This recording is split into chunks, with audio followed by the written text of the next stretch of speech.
Test करते हैं, फिर मिलती हूँ।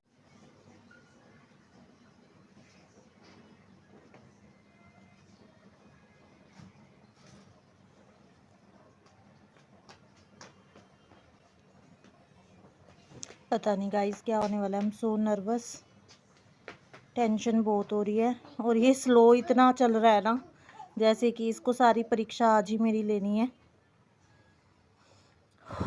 होप सो कि ये सिर्फ एक वहम हो, इसके अलावा कुछ और ना।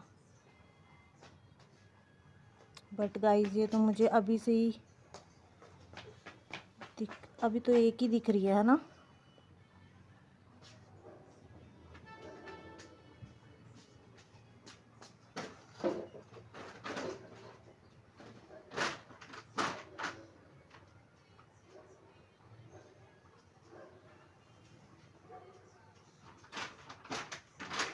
यहाँ पे कुछ अपीयर होता हुआ नजर आ रहा है ना।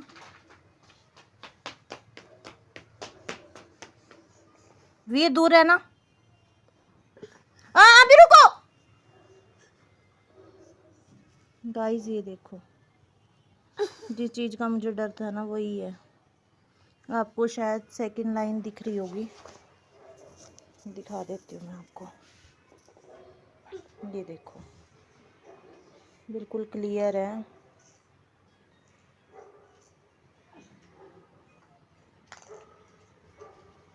थोड़ी लाइट है, आई डोंट नो भाई, पर थोड़ा चांदने में जाके देखते हैं। नहीं यार लाइट नहीं है गाइस, ये डार्क हो गई है।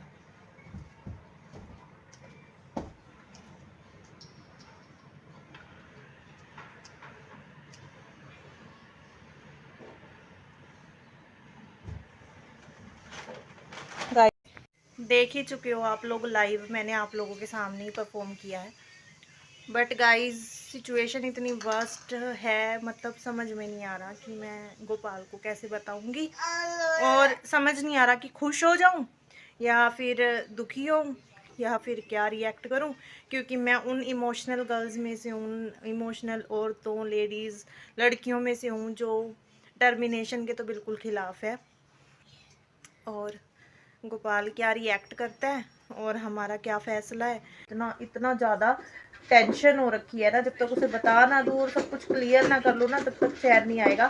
नहीं वाला है उसका, अभी मेरे पास फ़ोन आया है, वो नीचे शॉप पे पहुंच चुका है और वहां से सामान ले रहा है, और उसके बाद वो घर पे आने ही वाला है। एंड मैं उसे बताऊंगी, ये रिवील करूंगी। क्योंकि हमने पहले सोचा था कि जब तक भी 4-5 साल का नहीं होगा तब तक हम सेकेंड बेबी का प्लान नहीं करेंगे। एंड हमने यही सोचा था कि हम एक ही बच्चा रखेंगे, क्योंकि आजकल बहुत खर्चे हैं और परवरिश करना आप सबको पता ही है। तो हम सोच रहे थे कि इसको वो सब दे, लेकिन कहते हैं ना जिसने आना है तो आना ही है, आप कितना ही प्लान कर लो।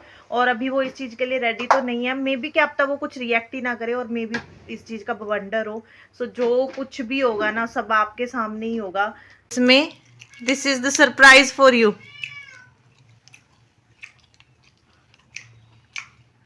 इसका क्या मतलब है?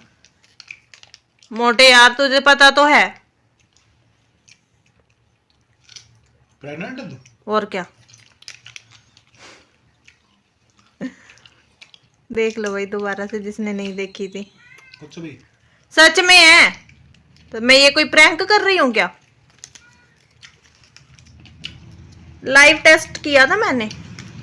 लाइव? हाँ लाइव किया था, इसीलिए कि तुझे ये ना लगे कि प्रैंक है। वो वीडियो भी है, अभी मैंने डाली नहीं है। पहले मैंने सोचा तेरा रिएक्शन रिकॉर्ड करूंगी। अब हमारे हाँ डेट वेट भूल होगी तू। अच्छा तो ये झूठ बोल रहे हैं?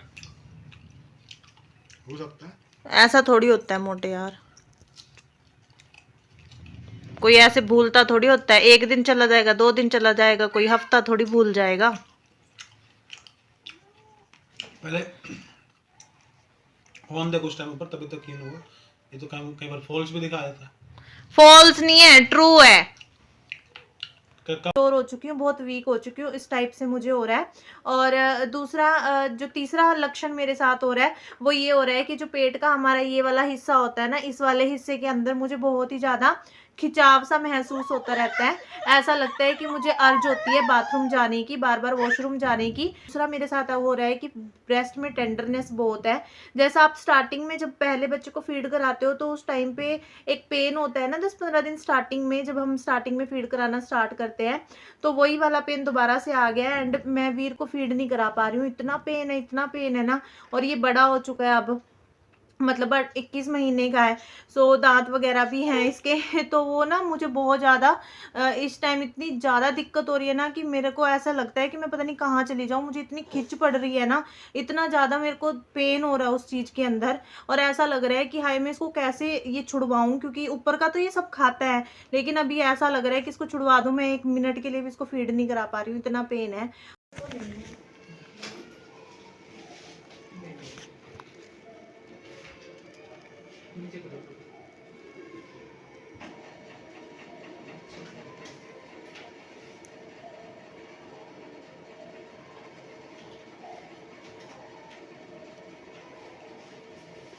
को पता है कि एक स्कैन हमने करवा लिया है, तो स्कैन में ना बच्चा 1 वीक पीछे चल रहा है, जो कि चिंता का विषय भी है और नहीं भी है। चिंता का इसलिए है कि अगर तो लेट कंसीव हुआ है फिर तो कोई दिक्कत नहीं है, मैम ने बोला है, लेकिन अगर नहीं हुआ तो इसका मतलब बच्चा ग्रो नहीं कर रहा है।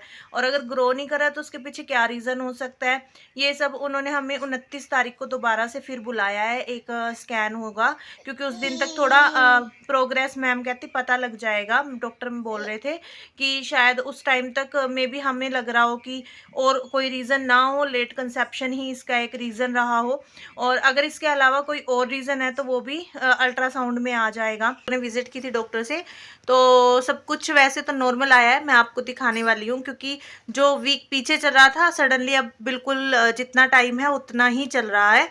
ये छोटे छोटे से हाथ हैं, ये छोटी सी लेग है, ये इसका सर है, ये इसकी कमर, तो इतना ये हो चुका है। और ये यहाँ पे आपको वैसे दिखाएंगे डॉपलर में, और यहाँ पे आपको दिखा रखा है 3D में।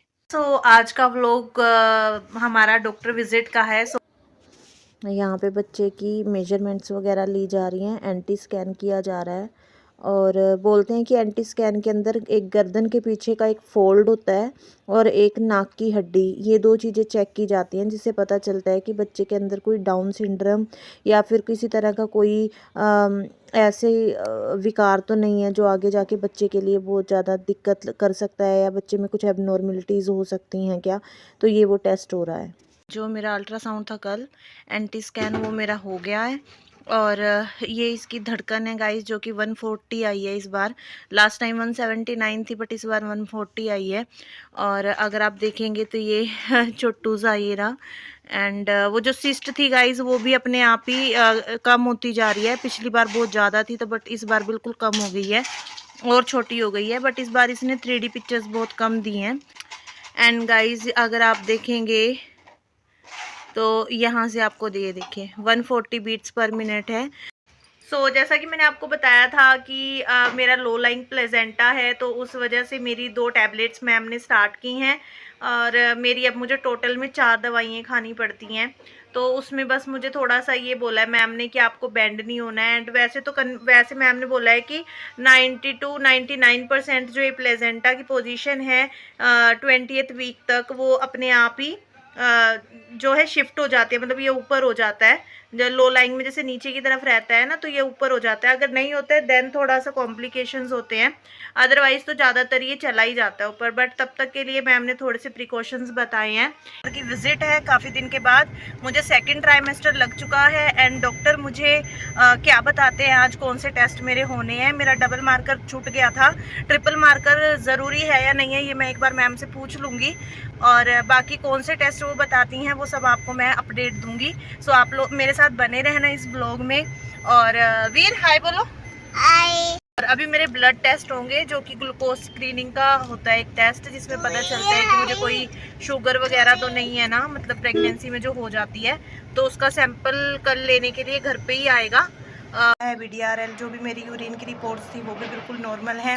सो मतलब अभी तक बिल्कुल सही चल रहा है, टचवुड आगे भी इसी तरह चलता रहे। कल शाम को ना मुझे हल्की सी स्पॉटिंग नज़र आई और उसको देखने में थोड़ा घबरा गई थी, लेकिन उसके बाद मुझे डॉक्टर ने ये मेडिसिन दी थी, ये स्पॉटिंग के लिए होती हैं शायद, एक ये वाली दी थी और एक ये भी दिखाने नहीं दे रहा आप लोगों को, 2 मेडिसिन दी थी मुझे। तो ये मेडिसिन मैंने ली है, उसके बाद मुझे रिलीफ मिला है। तो इसमें कोई घबराने वाली बात नहीं थी, वो हल्की फुल्की स्पॉटिंग हो जाती है, बट ऑब्वियसली जब तक आपको पता ना हो तो थोड़ा डर तो लगता ही है। सो वो थोड़ा हल्का स्पॉटिंग मुझे कल मुझे फील हुई, मुझे ऐसा लगा कि हुई है। और कल मेरी काफ़ी बैक में पेन हो रहा था, पीछे बहुत ज़्यादा बैक पेन हो रही थी, पेट में काफ़ी पेन हो रहा था, और कभी कभी तो ऐसा लगता है कि जो बेबी है ना वो बिल्कुल नीचे की तरफ आ गया है और बहुत ज़्यादा प्रॉब्लम हो जाती है मुझे। और मैं सीधा लेटती हूँ तो मुझे आराम मिलता है, लेकिन अगर मैं करवट पे लेटती हूँ तो मुझसे लेटा नहीं जाता। आज का व्लॉग जैसा कि आप सबको पता है, आज 7 अप्रैल है और आज मुझे जाना है डॉक्टर पे। आज मेरा एनोमली लेवल 2 का अल्ट्रासाउंड है। हाँ जी, और ये देखो वीर भी तैयार हो गया है। वीर हाय बोलो, ये सैंडल दिखा दो, दिखा दो। हाँ शूज डाले हैं आपने। गाइस हम अल्ट्रासाउंड करा के यहाँ से निकल चुके हैं एंड अभी हम जा रहे हैं जो डॉक्टर हैं उन्हें चेक करवाने, अंकिता मैम से, कि रिपोर्ट जो हम चेक करवा लेते हैं एक बार फिर उसके बाद मैं घर जाके आपको अपडेट देती हूँ कि रिपोर्ट्स में क्या आया है, ठीक है। और आपको मैं दिखाऊंगी भी पिक्चर्स और मेजरमेंट जैसी भी जो भी है।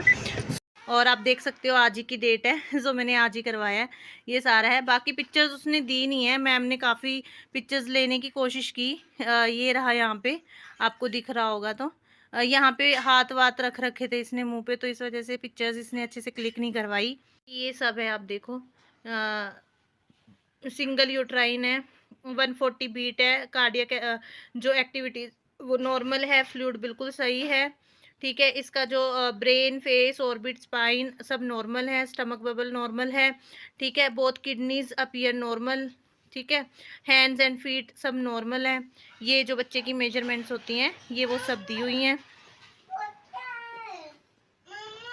हाँ जी, एक सेकंड वीर। एंड अभी 6 मंथ के अंदर बेबी भी वेट पुट ऑन करेगा, बेबी के अंदर भी जो है वो अब वेट बढ़ना स्टार्ट हो जाएगा। बोलते हैं कि इस टाइम पे माँ का वेट नहीं बढ़ता, बच्चे का वेट बढ़ता है, बट यहाँ पे तो मेरा भी बढ़ रहा है, बच्चे का तो बढ़ ही रहा है। सो इस टाइम तक हमारा बच्चा जो है 1 पाउंड का हो जाता है, ऑलमोस्ट 700-800 ग्राम तक का हो जाएगा इस महीने में। और मैंने आपको बताया था कि आज मेरी डॉक्टर विजिट है और वैसे 1 महीने बाद जाना था, मैं 3-4 दिन ऑलरेडी ऊपर कर चुकी हूँ। मुझे लगा कि डेली रूटीन के लिए जाना है, लेकिन फिर भी मेरा ना नीचे वाले हिस्से में थोड़ा सा प्रेशर ज़्यादा रहता है, तो वो डॉक्टर से कंफर्म करना है। एंड आज वीर को लगना है इंजेक्शन, इसका वैक्सीनेशन है 2 इयर्स का, तो वो 2 साल वाला इंजेक्शन इसको लगवाना है। सो आज एक वैक्सीनेशन इन्फ्लुएंजा की, मतलब जैसे ये बेबी के लिए लगाई है उन्होंने, कि अगर जैसे बच्चा फर्स्ट 6 मंथ में थोड़ा रिस्क रहता है ना, उस रिस्क को कम करने के लिए एकदम पता नहीं क्या हिचकी आ गई, तो उस रिस्क को कम करने के लिए ये वाला इंजेक्शन दिया जाता है, जिससे कि बेबी अंदर स्ट्रॉन्ग रहता है। तो इन्फ्लुएंजा का इंजेक्शन दिया है आज, और मैम बोल रहे थे कि आपको फीवर आ सकता है 2 दिन, क्योंकि इन्फ्लुएंजा का इंजेक्शन है। इसके बाद बच्चों को भी देते हैं ना अगर ये, तो उनको भी फीवर आता है। तो मुझे डोलो बोला है 2 दिन खाने के लिए, कि आपको डोलो खानी है। और इसके अलावा मेरा वेट थोड़ा बढ़ रहा है ना ज़्यादा, तो मैम ने बोला है कि एनी हाउ, क्योंकि मेरा पहला सी सेक्शन है ना, तो उन्होंने बोला कि स्कार रप्चर हो सकता है अगर इसी तरह से वेट बढ़ेगा। तो हमें मैक्सिमम आगे के जो मेरे 2-3 महीने बचे हैं ना, उसमें सिर्फ और सिर्फ 6 kg तक का वेट ही गेन करना है, इससे ऊपर का वेट गेन नहीं करना, वरना जो प्रेगनेंसी है वो रिस्क में चली जाएगी।